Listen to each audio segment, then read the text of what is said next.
Hey, what's going on, everyone? It's Tachi coming at you with another episode of Living Your Best Life. And as always, thank you so much for giving us some of your time, wherever you are, whenever you are around this awesome world of ours. But anyway, I'm pretty sure you already know what we do here is we invite professionals on to talk about what they do and how what they do is contributing to a healthier society, a wealthier society, just a better society in general, right? That's what we do. So today we have an awesome doctor on, and her name is Dr. Polly Watson, and she's a hormone wellness. Well, I can't say a hormone wellness doctor, but she'll give you all those letters to her name. But she's out of the Raleigh-Durham area, and what they specialize is really about hormone wellness, because no matter what, we're going to get older. If you're fortunate enough, you're going to get older. And so what happens as you get older, testosterone levels or hormone levels and, estrogen levels, they go a little bit haywire. For men, from what I understand, we begin to start to decrease in testosterone around the age of 25. And so little by little, it decreases. Now, what happens after that, or in that process, we begin to lose muscle mass, and it begins to be a little bit harder to put on muscle after the age of 25 and 30. And then on top of that, you begin to kind of your body becomes better at storing fat. And it's the same for women, okay? At a certain age, your estrogen levels will begin to, lower, and then it's hard to maintain some of that youthful energy and appeal that you had when you were younger. And so we're going to talk about some of those struggles today. This is mainly going to be a show that we're going to be talking to women, of course, because a lot of times when we get, unbalanced with regards to our hormones, women get hit harder with it. Men, of course, like I said, we have some of the physical effects and even some of the psychological and mental effects, but not, as I've pretty much observed, not as bad as women have. And so this is going to be a topic that we're going to be really addressing, or speaking to our female population. We're going to have a different format today. My awesome wife is going to join us. She's going to share some of the questions that some people from the field, from my network and tribe, have wondered about with regards to hormonal imbalances. And so I'm pretty sure a lot of these things, especially with regards to women, these are questions that you may have ask yourself or just ask other people, but Dr. Polly Watson is going to give us some answers to some of the questions that are asked of her for this particular show. So sit back, you're going to learn a lot. Dr. Polly Watson is going to be on a hormone wellness MD in the Raleigh-Durham area in North Carolina, and check them out, okay? And we'll provide all that information for you to visit their website, but check them out because they really are trying to reach out to a lot of women and help with these hormonal issues. So that's that. Now, before we get on to the show, listen, if you're 50 years old, I want you to download the guide. I don't know where the link is. I don't know if it's up there. I don't know if it's out to the side. I don't know if it's below, but download the guide of 50 foods we should stop eating after 50. Okay, or at least drastically reduce. Okay, because some of the things that we grew up on. I myself, I used to love. Not say I used to. I really do. Really still like them. I think when it comes to fast food burgers, I would say Burger King, I think, has the best burgers with regards to like the Whopper and with cheese. And now when I was 25 years old, 20 years old, and younger, man, I would go buy a 2 Whopper with cheese. And I would just boom, boom, boom, boom. So of course, when you're that age, you can eat, as much as you want to, how you want to, and still, come out looking ripped. So not so much when you're 50 years old. So download this list, okay? Download the guide. And like I said, these are foods that we should not be eating after 50 years old. All right. So anyway, gang, on the other side of this commercial, we're going to get on with the interview today. Like I said, my lovely wife will be joining us. And she'll be participating and asking some of the questions and sharing some of her thoughts too. So like I said, I know you're going to enjoy it. On the other side of this very, very brief commercial, we'll catch up with you. And you guys take care, and I'll see you on the other side. Peace.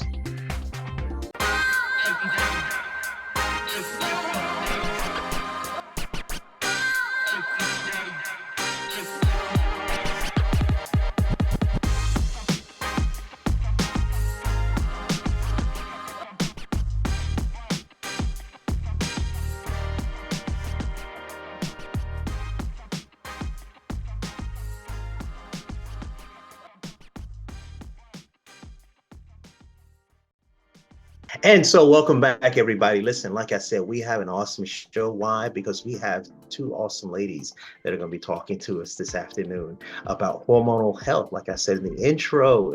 So, I know that this is something that, as a male, um, we experience it on some level, but we don't experience it to the degree that I feel women do in our lives. And so this is something I feel as though a conversation that I really am new to. My mom didn't speak to me about menopause. I was not the person to come to speak about menopause. Definitely grandmothers and things like that. So we have, like I said, an awesome lady and doctor out of the Raleigh Durham area of North Carolina. We're in Greensboro, so we're right down the road from. I'm really excited Okay. about that. And so she's going to share, with us about her approach or their approach when it comes to hormonal health. But I want to have the give her the opportunity right now just to kind of like let us know who she is and what they do in their practice. Sure. So I'm Dr. Polly Watson. I'm a board certified gynecologist and I'm certified by the Menopause Society for Menopausal Medicine and also in functional medicine from the Institute for Functional Medicine. And my mission is to help women use menopause transition as a catalyst to create better health. I think too often we're framing this transition in kind of a downward spiral and doom and gloom. And I feel like we're really poised at midlife to have the resources to use this transition to listen to our bodies in a new way and really set ourselves up to have the second half of our lives be the best half of our lives. So hopefully people get hope from this, if nothing else. Wow, that's awesome. The second half of our lives, and that's where I am. Me too. I'm 50, right? This is 50? the Oh year. Mhm. man. So I listen, I have a new marketing campaign that I'm doing right now called Well Beyond 50. And so it really talks to us in I think, the second half or the second quarter of our lives. And so welcome to 50. When Thank was your you. birthday? Pardon? When was your birthday? December 14th. December 14th. All right. Pre-Christmas, So, baby. I yeah, have yeah. two of those. That's a difficult time to have a birthday. You know, it just is. It's fine. I don't know anything else. It's great. My mom did a great job. She always wrapped my stuff in not Christmas paper. So I have a We lot do to be that. grateful for. That when she said December, I was like, oh boy. Yeah. Well, like I said, so much. Thank you so much, for hanging out with us today. And I know my listeners are going to just get a wealth of information from this. And you guys, I just want to like let everyone know where they can find you also on the internet and all of that stuff. So your Sure. wwws. Our practice is called Hormone Wellness MD. So that's our website, www.hormonewellnessmd. And we're on Facebook, we're on Instagram, and we're right here in Raleigh. And right now, we just have licenses to practice medicine in North Carolina. That may be changing at some point, but right now, even with telemedicine, the way the licensure works is you have to be licensed where the patient is. So right now we're just serving people who live in North Carolina. And you guys do like these awesome educational things on what nights or what nights of the month or So we're a membership-based practice. We have something called open office hours. And on Tuesdays at lunch or every other Tuesday at lunch, we will give a talk on breast pain or on the gut microbiome or on Mhm. how perimenopause affects mood, whatever. And we've been doing it for about 3 years. So there's a huge library. And so my goal is that so many women are really overwhelmed with the amount of information that's being thrown at them. And it's really hard to find trusted sources of information. And so I just wanted to provide kind of a library for my community, for my membership community, so that when people say, hey, I'm really struggling with breast pain, a lot of times my first message back is, hey, there's already a video on that. Like, here are 5 things to try, but go check out. Instead of paying me for another 30 minutes of my time, why don't you watch this video and then come back in if you've got questions? So it really just helps us be much more efficient and really understand that we're working with busy professional women. And sometimes if they can get the information from a trusted source, then we can have a much more productive one-on-one time together. Gotcha. Awesome. So everybody, listen, definitely check them out, okay? Because I've had the opportunity to actually sit in on one of their sessions, and it's really informative. So please do when you get the chance, and I'll put that information up there for you to check them out because they're doing a really great service to not only locally here in the Carolinas, but to everyone because it's information that we can find, that's out there now on the internet. And I think I can always tell a person's age when they say www. That's what I lead with. Now I got to like get that out of my mind, get it out of my vocabulary. So when I still say www, I'm just like, I'm dating myself. I know that.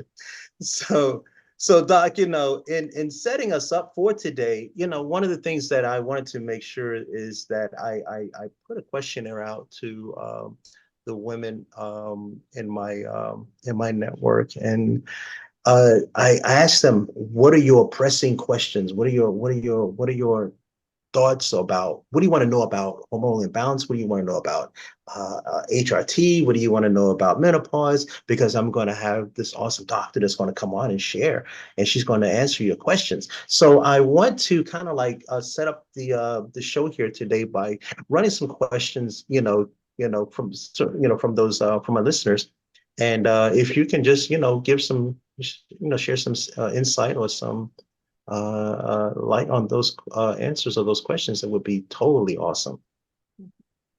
Okay, so the first question that was asked was about exercise. And Right. we understand that as we're aging, we're losing muscle mass every year, and that affects Mhm. our metabolic health, right? So we can eat the same, exercise the same, do everything the same. And usually women kind of in that menopause transition or perimenopause transition to say, I have 10 to 15 pounds of belly fat and I haven't done anything different. And it Right. feels really unfair. And they're often they feel like their bodies are betraying them. And so if we're thinking from a metabolic standpoint, to correct this insulin resistant, we're putting on more belly fat, we have higher cortisol, really pushing weightlifting can be very, very helpful, particularly when we're eating enough protein to support muscle growth or muscle hypertrophy, right?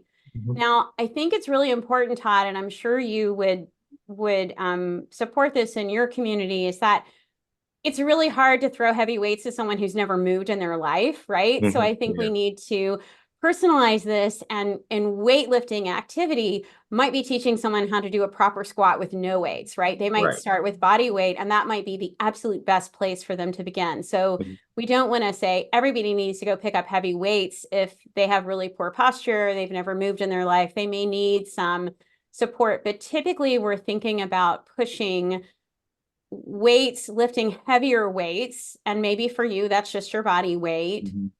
and really focusing on that and eating adequate amounts of protein. So at least a third of your calories from protein, sometimes getting at least 100 grams a day in of protein, and maybe getting away from sort of the long, slow cardio.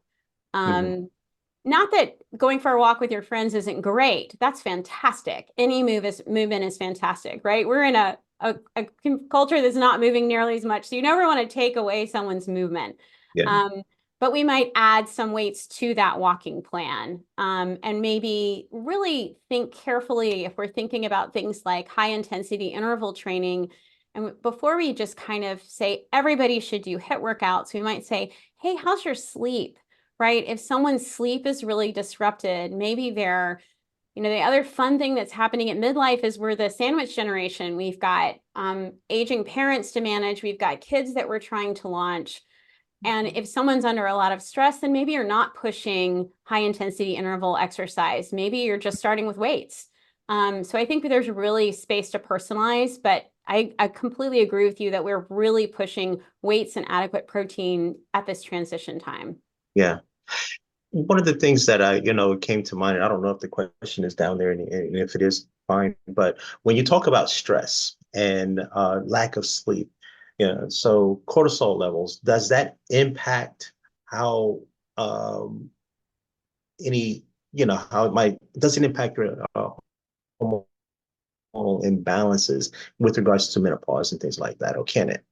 Sure. So when we think about hormones, I think it's important to realize that we're not just talking about estrogen, progesterone, and testosterone as sex hormones.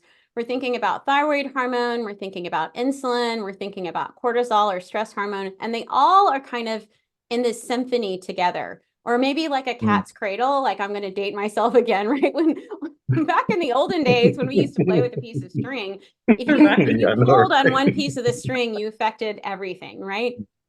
Um, so when we're not getting enough sleep, we often our cortisol is up, that's stress hormone. Cortisol causes more insulin resistance. So what that means is that glucose can't get into the cell for energy, so you feel tired, but the energy is staying in your bloodstream and is converted to fat. I mean, put the fat in our livers and you put the fat on our abdomens, right? Mhm. So, does it make sense if someone's cortisol is already really high, then maybe that person really does just need to take a walk. And that's where they are right now. And we're working on restoring their sleep and we're working on teaching them some stress management activities so we can get that down before you hit them hard with exercise. I Mhm. think it's I think it's really important to kind of take a minute to pause, figure out where someone is in their life and what we can do that's productive rather than pushing them too hard and maybe having the efforts be counterproductive. Right, right. Awesome. Honey, do you have anything that you want to add to Well, I that think or? in this space, what I found, I was studying sleep, stress management, and recovery as I'm kind of cycling through and trying to find my space uh, in learning all of this because I hit a really hard point in this perimenopausal journey about this time last year. And so it really started me down a path of, okay, what is it that I need to study? And sleep and stress management was a huge one for me. But then I realized in that I was also just not eating enough protein. Where I ran into a snag, however, was last September. I was like, okay, I'm going to try to get to 100 grams of protein a day. Um, it backed me up, Mm, essentially, is what happened because in trying to get that amount of protein in, I couldn't also get all the fiber that I needed to get it through. And I ended up bloating. I was like, there's no way in the world I can get all the fiber to get this through and all the protein.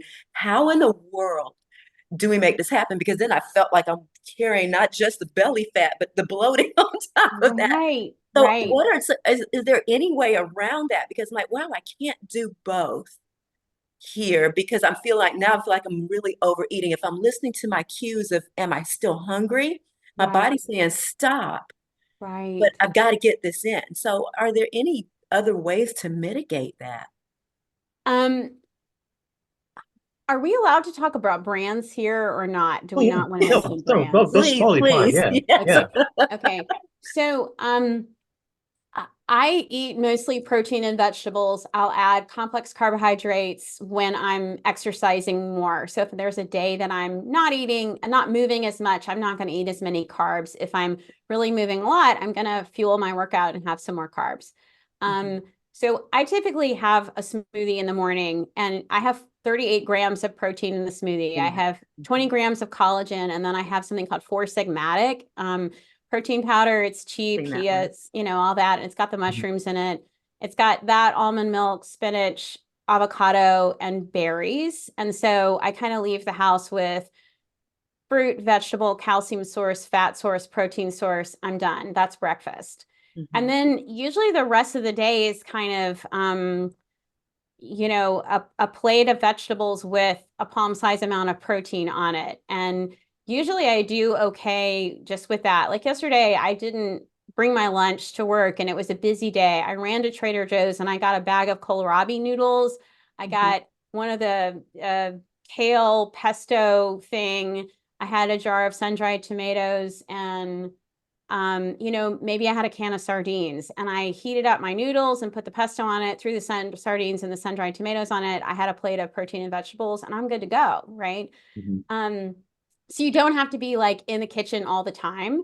Um, I mean, ideally, it would be so fantastic if all the food we ate was local and organic, and that would be wonderful. And then some of us are just grabbing a bag of cruciferous crunch and sauteing it with a little bit of olive oil and putting a little bit of tamari sauce on it and some last night's leftover chicken, and that's dinner, right? So if you kind of do half your plate as vegetables, Mhm.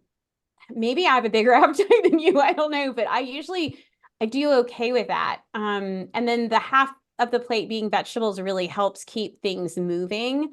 Um, we do know, I think it's interesting that you bring up gut health because we do have an association that as estrogen levels go down, gut motility goes down. And Yeah. so that might be a place where kind of when you're asking about supplements versus hormone replacement therapy, um, some supplements, some phytoestrogen supplements may be helpful. I typically am recommending bioidentical hormone replacement therapy just because I think we have so much more data that it's actually doing stuff. Yeah. Um, but that can be something that can be addressed, right? That maybe it can be the high protein content, yes, but it also could be the high protein content plus lower estrogen is Mm, causing slower gotcha. motility. Yeah, because it was definitely, I mean, I've got it, Todd can tell you, I've got a huge appetite. So it's definitely not that. And we're typically very colorful plates. Half the plate is, is vegetables. But I just found for some reason, oh my gosh, I'm backing up this amount of protein.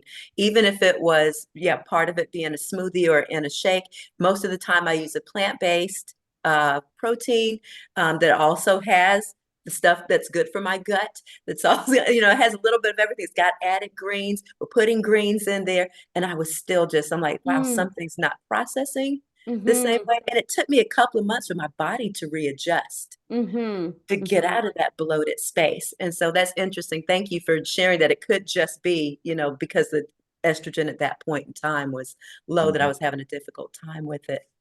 Um, Well, I tell you, you spoke two of my favorite things, and that's pesto and sun-dried Sun-dried tomatoes. tomatoes. I was like, when she said, I just perked. I was like, wow, I haven't had the pesto in a while. So, two of my favorite things. So, yeah, thank you for that, honey. If you can ask the next set up for the next question. Certainly. Now, it's funny because this is probably one of the few symptoms that I don't deal with, and that is ways to help with thinning hair during this time. I think it's the hair, but not just the hair, also the skin. We're being told that collagen may be effective, or is that more of a fad? I did hear you mention just a moment ago about collagen being in your smoothie. Yeah, I think it's hard to know because there's so many things that affect skin. It could be genetics, it can be toxins, it could be sun exposure, right? And so if I grew up, if I grew up with no sunscreen on for a really long Mhm. time and was outside to play tennis all versus, someone who I did ballet when I was little, so Yeah. I was I know inside this. for better or for worse, that's what happened. Um, I do, I feel like my N of one experiment is that maybe collagen helps a little bit. I'm just trying to get that high dose of protein in and it doesn't taste chalky. So for Right. me, it's purely a taste thing. I think the hair loss is a super frustrating area for a lot of women. And it's Mm. really hard to sort out what is causing the hair loss at this particular moment in history. So there's a condition called telogen effluvium, which is very, very common. And what telogen effluvium is when the hair growth cycle kind of gets stuck in pause. So people are losing hair, but they're not putting hair back in. And maybe many of us remembered that we lost hair after we gave birth or we lost hair after surgery. We're seeing a lot of hair loss after COVID. And so when you're meeting with a perimenopausal woman, you always want to ask about COVID. So, 2 to 4 months after the infection, people will have rapid generalized hair loss and usually, or any stressor. So COVID could be a stressor, surgery could be a stressor, putting your Mm. mom in memory care could be a stressor, right? Mm. And the ladies will bring you their little pile of hair. Then now that they bring you the picture of the little pile of hair or the clog drain or whatever. So that kind of hair loss is usually stress mediated. Um, to be differentiated from kind of female pattern balding. So sort of think about frontal hair loss, or sort of the kind of the crown of the head forward, where the part keeps getting bigger, or when we pull our hair back in a ponytail, the kind of V at the top of your forehead Mhm. gets deeper. that is mediated by testosterone plus inflammation. So typically those folks will have a family history of, oh yeah, the men in my family are bald, or my brother started losing his hair. And so all the collagen in the world isn't going to fix that problem, right? So I think we kind of have to understand where's the hair loss coming from? Is it a thyroid problem? Is it low ferritin can also cause hair loss? So as people are experimenting more with exclusively plant-based diets, and they may not be getting enough iron and they may not be getting enough protein, if their ferritin levels fall, that could be another reason why we might be seeing a lot of hair loss. So I think it's important to kind of ask more questions about what's going on with the hair loss so that we can make better recommendations about what to try.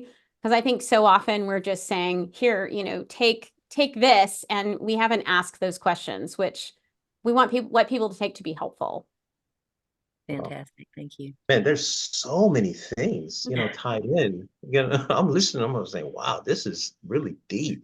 The body is amazing. Yeah, and I give anyone credit that takes that deeper dive into studying uh more about how the body, works in general. Because like I said, I'm listening, testosterone, blah, blah, blah, blah. I'm not even going to attempt to, pronounce what you just said. But like I said, the body is amazing. So one of the other questions, Doc, that I'm going to sling out to you right quick from one of our listeners, she's talking about, with regards to the conflicting advice, even different curriculum regarding that the symptoms of menopause or hormonal imbalances can start as early as 35. Is that true for all women? Nothing is true for all women, right? Exactly. We all get to be different, and isn't that so fantastic? So perimenopause is kind of like puberty in reverse, right? And so not everybody started their period when they were 12, right? You could be 9 and that could be normal, and you could be 15 and that could be normal. And so not all of us are going to start perimenopause at the same time. Perimenopause can last for 2 to 9 years. So that's a really long time to feel like you're not very steady Eddie. And laboratory tests are maybe not as helpful as we would like them to be. So a lot of women will really be hoping that we could get like an FSH level, where there's a FSH kit now that you can buy over the counter. And that's really sort of a snapshot. It doesn't predict, okay, your period's going to stop in X years or Y years. It is kind of a cruel joke. If you started your period younger, if you were a younger kid, let's say 10 years old, starting your period, you're probably going to menstruate longer and you're going to go through menopause later. And if you started your period later, like at 15 or so, you're probably going to have menopause earlier. So it's sort of the Wow. opposite of what we would think would be fair. Yeah. It's not fair. I'm sorry. And you kind of tend to do what your mom did. So like if your mom went to 55 versus your mom was done at 45, right? That might be a clue to kind of help you know what is going on. But certainly some women can have earlier changes. We have terrible words in medicine. It's called premature ovarian failure if you have menopause before the age of 40. Hopefully we can come up with a nicer way to say that. We don't want to Yeah, tell no, people right. that they're failures, Failure. right? Doom and gloom. So, yeah, so thanks for that, honey. If you want to ask the next question. Absolutely. And just on that note, my mom was 9 when she started. She had a partial hysterectomy, so she had to go through surgery-induced menopause. But I did recall that at some point in time, her saying, well, it's not fair that I have to go through this twice, because she did go through menopausal symptoms. Unfortunately, she's not with me anymore to be able to ask, hey, when was that? So here I am at 55, still, I'm not menopausal yet. And it's frustrating when I hear people go, oh, the average age is 51. I'm like, the one time that I don't want to be above average is right now. Right. I hear that. My mom was 38 when she started going through menopause. And so a huge reason why I went into menopausal medicine, because everybody said, this isn't happening to you. And she said, Yeah, it sure was. So yeah, yeah. yeah. Yeah. So I think this is a great question here about doctors recommending any natural supplements instead of HRT. And then what are some recommended general supplements that women over 50 need? Specific to the very first question, because I think, one of our later questions may deal a little bit with the stigma against HRT. And so I went on this journey going, what are the natural ways? Because I want to be able to mitigate this as much as I can myself before I go to the doctor and let the doctor fill in the gaps. But I think, to what more I need, but I don't want to just go and say, well, here, I'm not going to change anything about my lifestyle. I want to go and do all the things I can before going into HRT. But what are some natural supplements that we can use either instead of or in combination with HRT? Yeah.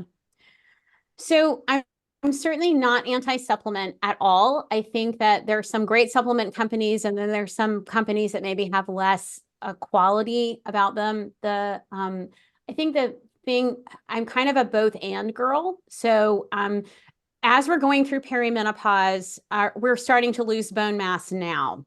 And replacing estrogen has the most data to show that it can help slow down that bone loss.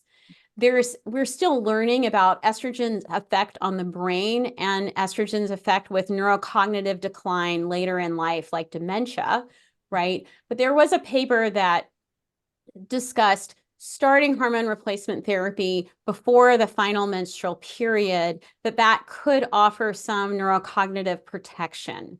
So I want to make sure people are aware of the bone loss that's happening now, perhaps the neurocognitive effects. We're still certainly learning about this. But what breaks my heart is when women come in and they're 5 years out, they've kind of been suffering along, and they're like, now I'm ready to start hormones. And I'm thinking, we've missed half of our cardiovascular benefit, your bone benefit. We've kind of missed a lot of that window. So I think starting earlier in the transition yields greater benefit if you are going to use hormone replacement therapy. And we have some better data on hormone replacement therapy for bone protection, cardiovascular protection, perhaps brain protection than we do on supplements. That being said, I think that there's a company called Symphony Health that makes a supplement called Feminescence. They have one called Maca Life, which is their perimenopausal blend. I use that a lot because it acts on gonadotropic releasing hormone in the brain, which basically is the brain kind of telling the ovaries to sort of shut up and play right. Right. And it works really well for energy, for a lot of the kind of mood imbalance issues, bleeding imbalance issues. And it's kind of what I use when people aren't quite ready for hormone replacement yet. They're still sort of on the roller coaster. I do want to kind of say that we can't out supplement an unhealthy lifestyle, right? Yeah. So sometimes I see people that are spending thousands of dollars on supplements, but they eat like crap, right? Yeah. So Mhm. we're really thinking about half your plate is vegetables, a palm-sized amount of the highest quality protein you can afford, grass-fed beef, wild-caught fish, pastured chicken, or plant-based protein, organic tofu, etc.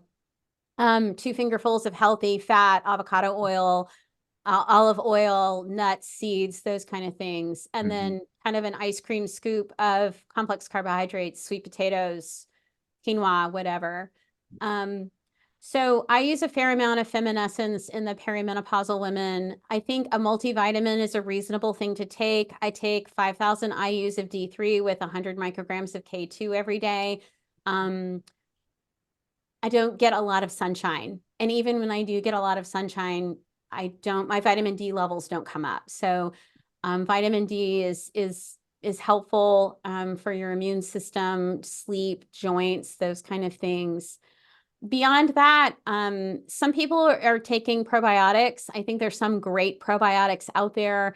Again, I think micronutrient diversity is super important. So we want you to eat lots of different kinds of plants. We want you to eat herbs and spices. We want you to eat lots of different things, because if you're trying to diversify your gut microbiome, you need to diversify your food. And then maybe thinking about, can you eat some fermented vegetable? Can you have some sauerkraut? Can you have some beet kraut? Can you eat kimchi? Those kind of things. So I'm really pushing food more than supplements, but I mean, a multivitamin, maybe a probiotic, some vitamin D. I use Feminescence. There is a food-based drug called Fostium, which is I'm not going to say this word correctly. It's a red clover extract, which is a phytoestrogen. And that does have some data to show that it can help with bone loss. So that's an option that's out there as an FDA approved supplement, if you will. But those are some thoughts on supplements. And the current TikTok trend that I know, trying to keep up with the young people here, wild yam. Any thoughts on that? So yams can be a source of progesterone. I think we need to make sure people understand, particularly, you can get all kinds of things on Amazon. If you have a uterus and you take estrogen, then you're going to promote uterine lining growth. And you need a progesterone to block that growth, or else you can give yourself uterine lining cancer. Okay. And so I actually had a patient many years ago that was taking all kinds of natural, she's taking garbage bags full of supplements, and she was getting enough phytoestrogens that she actually gave herself uterine lining cancer because she wasn't, even though it was natural, right? She wasn't balancing it with enough progesterone. And so, I want to know, I want to make sure that people are balancing estrogen with progesterone correctly, and they're doing that with a verified product so we know exactly what they're getting. Gotcha. You guys do like lab testing to actually see where people are, I guess? Yeah, I do. That's somewhat controversial. A lot of people won't. They simply go off symptoms. We don't have the data that we would like to have to say, for instance, with this neurocognitive stuff that we're still learning about, if I get someone's estradiol level to X for Y number of years, what happens to your brain? We do not have that data. We have we still have a lot to learn there. The SWAN study of women's aging across the nation looked at estradiol levels when hot flashes and night sweats went away, and that was an estradiol level of 44. So I'm typically trying to get women above that level, kind of maybe 50 to 100. I find checking levels somewhat helpful, particularly if people are having other symptoms, right? So if someone comes in and say, I'm having really crazy breast pain, and maybe they're not completely postmenopausal yet, I want to know, like, do they have an ovarian cyst that's all of a sudden making a bunch of estrogen and they've got a lot more on board than what I'm giving them? So I still think it makes sense to check. Gotcha. Well, like I said, these are definitely conversations where I'm learning a lot. And thank you so much. Even though I have no connection to, a lot of this, but I can at least, be more even empathetic, to what my wife is going through and having to deal with, and knowing that she's not alone in this whole thing, because I think a lot of times we kind of think that, I'm the only one that this is happening to. And what I'm finding out that is not the case, not the case at all. So, Doc, I'm going to go with the next question here, as it relates to risk and reward about HRT, with the controversy, and you've kind of like talked a little bit about this already, but a lot of people I think are concerned about what HRT has in the past, I would probably say, are concerned about when it comes to like breast cancer. So if you could kind of like elaborate a little bit and just give some clarification on Yeah. I the think new this is a technology. real important thing to clarify because there's a lot of fear and misinformation. So I think Yeah. I want to start off by saying women are not boobs on a stick. We are whole people. We have a heart, we have a brain, we have quality of life. We need to look at the whole person and not one statistic. The Women's Health Initiative back in the early 2000s looked at one formulation of HRT. So Premarin, which was pregnant horse urine estrogen, so we call that conjugated equine estrogen, but it's basically horse pee urine estrogen, fine. And it's oral, and a synthetic progestogen called progesterone acetate. And in women who had a uterus, so they had a uterus, you had to give them some sort of progesterone or progestogen. Then in that combination, there were 3 more women out of 1,000 over 5 years who had a bump in breast cancer. That was it. That was what everybody is freaking out about. Three Wow. women out of 1,000 over 5 years. The Wow. women who were on conjugated equine estrogen alone, who did not have a uterus, did not have a bump in breast cancer. Now, I think when we're thinking about whole person health, when you look at that graph about the bad things that happens, the other bad things that happened were blood clots went up because you were giving them oral estrogen. There was less fractures, less colon cancer risk. There was actually 21 good things that happened and 13 bad things that happened. So in the net, we kind of lost the discussion about bone protection, right? That just sort of everybody talked about breast cancer. So if we're going to put that breast cancer risk from the WHI into context, it's about the same risk as being sedentary and not exercising towards cancer, or having 1 to 2 glasses of wine a day, right? So those are some modifiable cancer lowering things we can all start right now. We can lower alcohol intake and we can start moving somehow, right? We can do that. So since then, we've started getting clarity on two main differences. If you give estradiol through the skin, you don't have what we call first-pass liver metabolism, and you don't bump up the blood clotting risk. So from a cardiovascular perspective, we want to give estradiol through the skin. And I typically use estradiol, which is a bioidentical estrogen, meaning it's a chemical copy of what's existing in your body. The Europeans have done a lot of observational studies looking at what kind of progesterone or progestogen women were on and what happened to breast cancer risk. And when they've looked at that, over 14 studies have shown that oral micronized progesterone, so again, a bioidentical chemical copy of what your body made when you ovulated, when you were ovulating, that progesterone doesn't seem to bump breast cancer risk like the synthetic, non-naturally occurring medroxyprogesterone acetate or norethindrone did.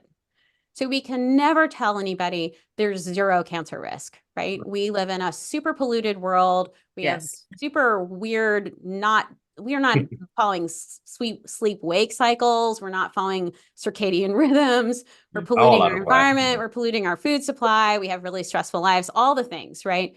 So you can never tell someone there's no cancer risk, but I think there's very low cancer risk. And I think we have to think about risk versus benefits, right? So if you're meeting someone who is getting woken up 3 times a night from night sweats and she can't sleep, what are you going to do for her health if you get her restorative sleep? You're going to do a lot of good things for her health, right? So I feel like there's been a lot of fear, but I really also feel like the conversation has reduced women to breast cancer risk. And there's a lot more to us. There's a lot more aspects of our health, our bone health, our brain health, our cardiovascular health.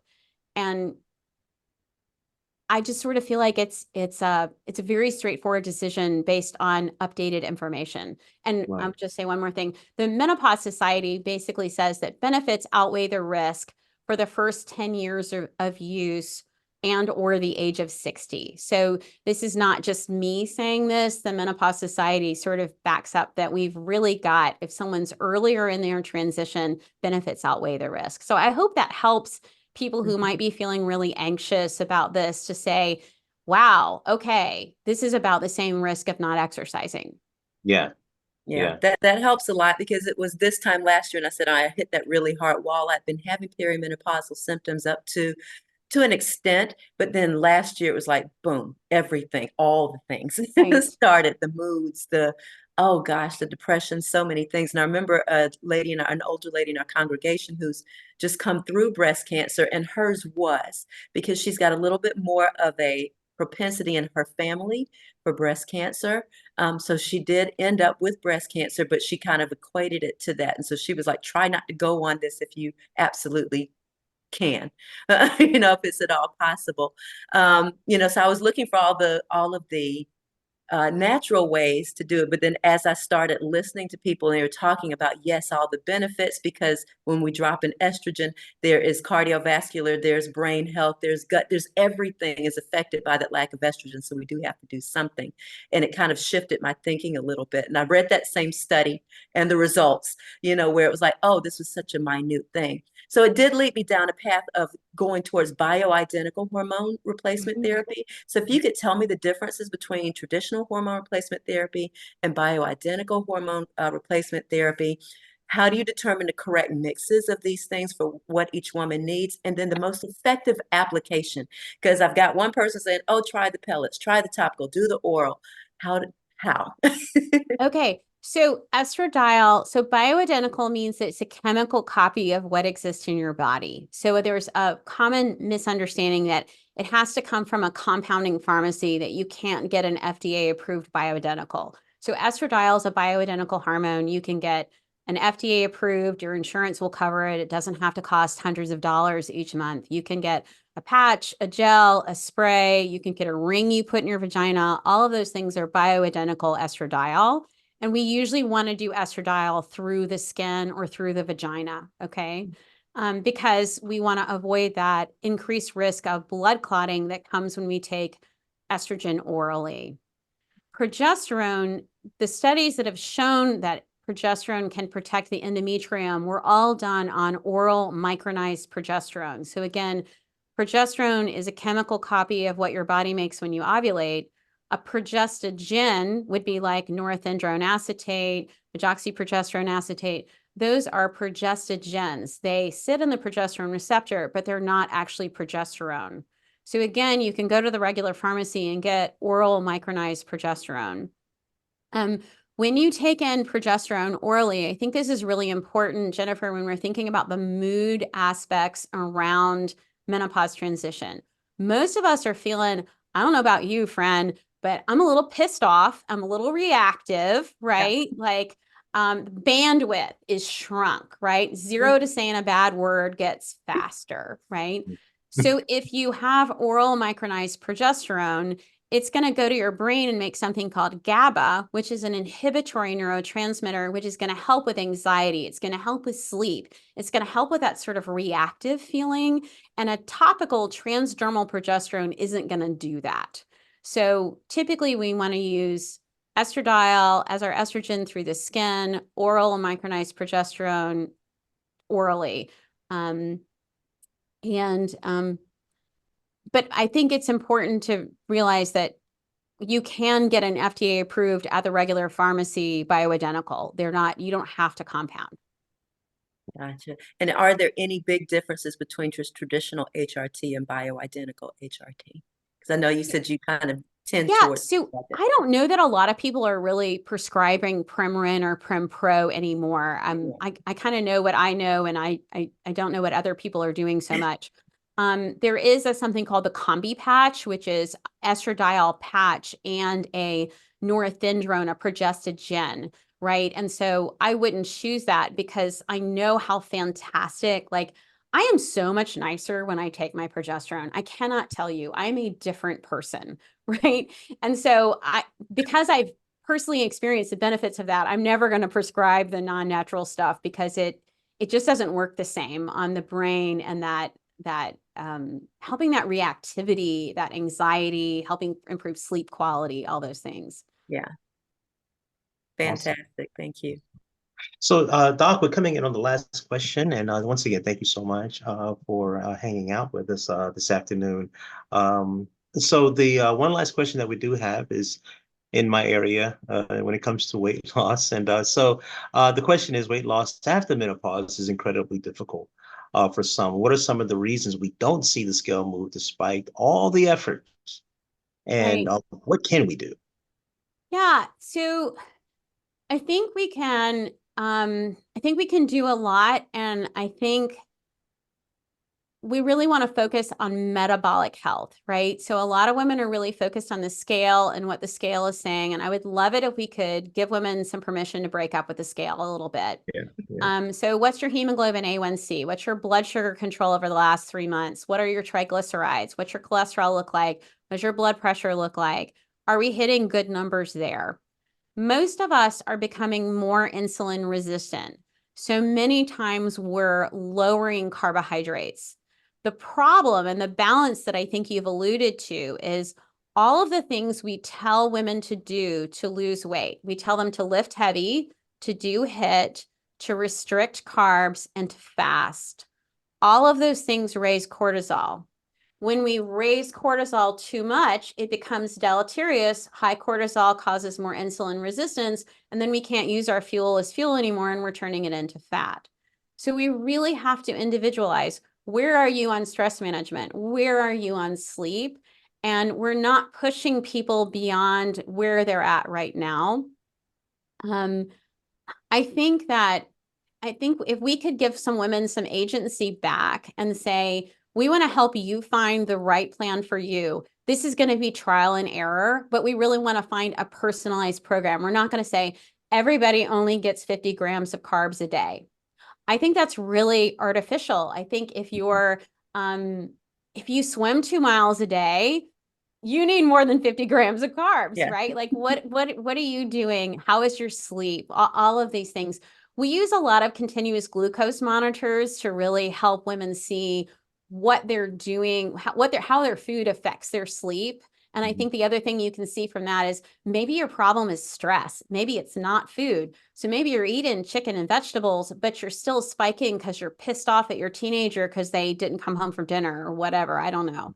Right. And so if you can see your blood sugar go up when you've eaten this perfect meal, then maybe it's not the food's fault. Maybe it's the stress's fault. So I think we really want to personalize managing all of those things that can spike cortisol, but also can help us, and meeting women where they're at, and sometimes using heart rate variability tools like an Oura ring or a continuous glucose monitor. So you can really see what's happening with them instead of just giving them generic information. Wow. That's great. That is really fascinating. And, the challenges is in this life, in this country here, probably more so, and probably anyway, is the level of stress that we're all under, and the challenges that we're consistently having to deal with on a daily basis, family, and then we're tied to social media and the news that we don't even really know the impact of what's going on in the world and how much we, consume information and how that affects us stress wise. So, we go to bed with the phones in front of us, that disrupts sleep, and, cortisol levels can be, spiked because of those things. So I just want to say, Doc, thank you so much for your time. Like I said, everybody's wealth of information. And if you don't mind just sharing your information, like I was saying earlier, the www thing, if you can give us that once again. You made me hungry too, because you're talking about sardines and salads and my two favorites, pesto and sun-dried. So, but if you can also just give us your information once again on how we can all find you. Sure. I'm Dr. Polly Watson, and the other fantastic person in my practice is Kate Willis, who's a nurse practitioner. She's also IFM certified and soon to be Menopause Society certified. Our practice is out of Raleigh, North Carolina, and it's hormonewellnessmd.com. And we're on Facebook and on Instagram. So thanks so much for having me. I really enjoyed this. Yes. Honey, you want to say anything, or you just... No. Good. Thank you. All right. So like I said, everybody, check her out. Check them out. They're doing some wonderful things in the area here, and just beyond the area. I'm just so delighted to have had her on this afternoon, so she can answer some of those questions that my audience was wondering about as they're dealing with in their lives. So once again, Doc, thank you so much. And so everybody, listen, this is what we do here on Living Your Best Life. We bring you the people that are out there in the trenches each and every day, helping people do just that, live their best lives. So we want to go ahead and just say so long to the doctor, because I know she has a busy schedule and all. But like I said, everybody, thank you so much, and we'll catch you next time on Living Your Best Life. Y'all be good. Take care now. Bye-bye.